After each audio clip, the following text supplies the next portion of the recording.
Most students who enter college don't complete it. More want to go to college, but fewer are attaining that degree. Sometimes people just don't know what they want to do in life.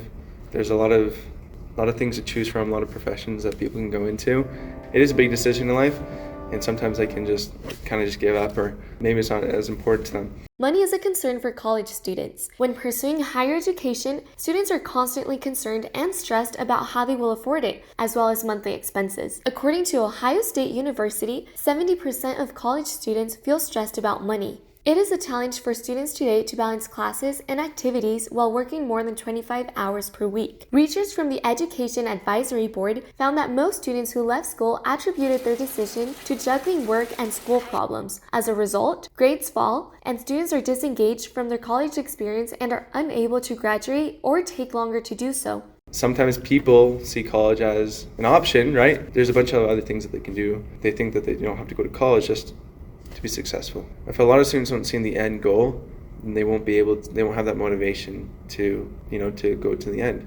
I agree. I feel like if they understand their purpose, what they're shooting for, then just like with anything, when you understand why you're doing something, that will give you more motivation to finish it out, to see it to the end.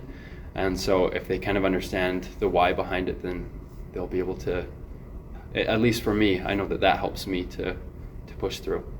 There is a high rate of mental health difficulties among college students. They are struggling and lacking balance in their lives. Personally, I do struggle with certain mental health issues and everything, and I've had to just take a step back, and having time set aside for myself to do the things that I enjoy and relax definitely helps me to stay focused in my schoolwork as well. In a study with members of the Healthy Minds Network team found that college students' mental health has been declining for all 8 years analyzed. Depression and anxiety increased by 135%. Moreover, the number of college students with one or more mental health issues has doubled. There's a lot of times in my own academic career where I've just had to basically say, okay, well, I don't know if I can get through this entire semester, but I at least can get through today. ADHD is just a different way of learning. Reading for me was very hard. College requires a lot of reading. It requires up to 4 hours per class, and you're taking 12 units? And many of the reasons why people fail is because you're like, I don't got time to read, or I can't retain all this information. Students are unaware of the help that they can receive. It is not easy for them to find or access those resources. They realize they don't think that there's all these resources in your college to help you out, to progress. And they just assume, college is not for me, and they quit and then get their job and move on with their lives.